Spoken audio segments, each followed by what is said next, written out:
بیان سننے سے پہلے سب ایک بار درود شریف پڑھ لیں۔ اعوذ باللہ من الشیطان الرجیم، بسم اللہ الرحمن الرحیم،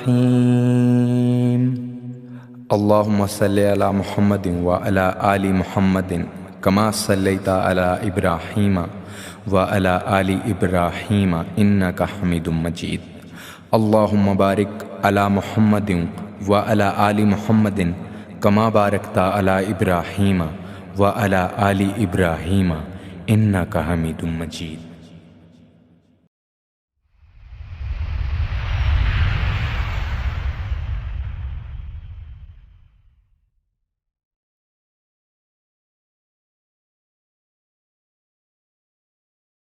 چلو در رسول پہ چلتے، آؤ حضور کی بارگاہ میں۔ کہتے ہیں نبی پاک کی بارگاہ میں آئے، حضور نے چہرے دیکھے، کریم سے مسئلہ نہیں پوچھنا پڑا۔ میرے مصطفیٰ کریم نے فرمایا بھوک لگی ہوئی ہے تم تینوں کو؟ 3-4 دن ہو گئے؟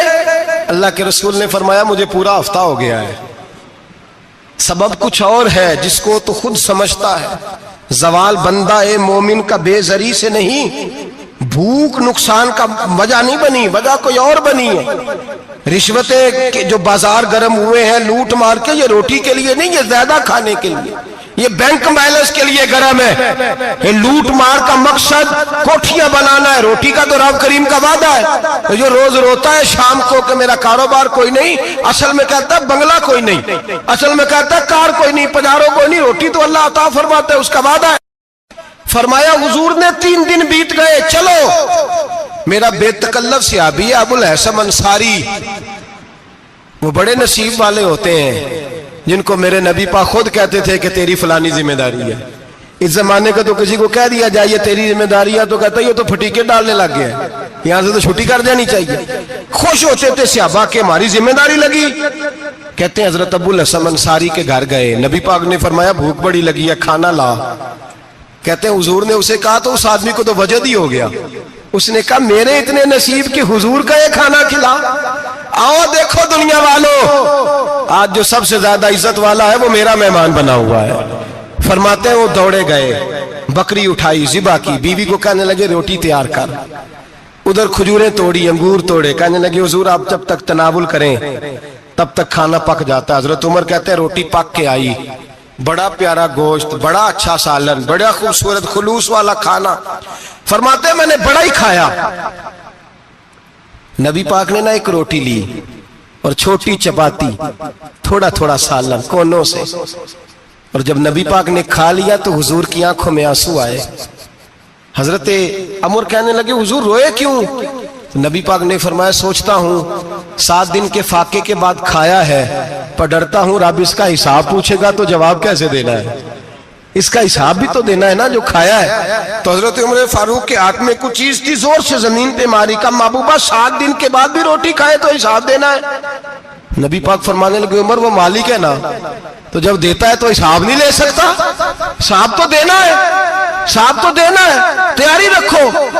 صحابہ کرام فرماتے ہم نے ارادہ کیا کہ آج کے بعد ہم پھر فاقے کریں گے، کم کھائیں گے، اس لیے کہ حساب دینا ہے۔ میرے بھائی وہ فاقہ کشی کرتے تھے، ڈرتے تھے۔ یہاں تو لوگ کھا کے بیمار ہیں، کھاتے جا رہے ہیں، سوتے جا رہے ہیں، کھاتے جا رہے ہیں، سوتے جا رہے ہیں۔ یہ بھی وقت آئے گا رمضان شریف کا، سویرے درس پہ آؤ کہتے نیند بڑی آتی ہے، سویرے 2 سپارے پڑھ کے سویا کرو کہتے صاحب نیند بڑی آتی ہے، فجر کے بعد ہی تو وقت ہوتا ہے اللہ اللہ کرنے کا، سحری کا، کھاتے جا رہے ہیں، سوتے۔ لوگ جماعت سے نماز نہیں پڑھتے، سو جاتے ہیں، جماعت کا ثواب چھوڑ کے سو جائیں گے۔ بھائی رمضان مبارک میں فاقہ کشی کی ٹریننگ ہوتی ہے، فاقہ کشی کی تربیت لے، رمضان میں روکے اپنے آپ کو، تربیت ہوگی۔ اور ہمارے صوفیاء فرماتے ہیں جو زیادہ کھاتا ہے اس کا نفس اس کو زیادہ پہ مائل کرتا ہے، خواہشات نفس پیدا ہوتی ہیں۔ میرے نبی پاک علیہ السلام نے جوانوں کو حکم دیا ہے یا معاشر الشباب، او جوانوں، یا رسول اللہ کیا حکم ہے؟ فرمایا یا نکاح کر لو اگر طاقت ہے، نہیں طاقت تو روزے رکھو۔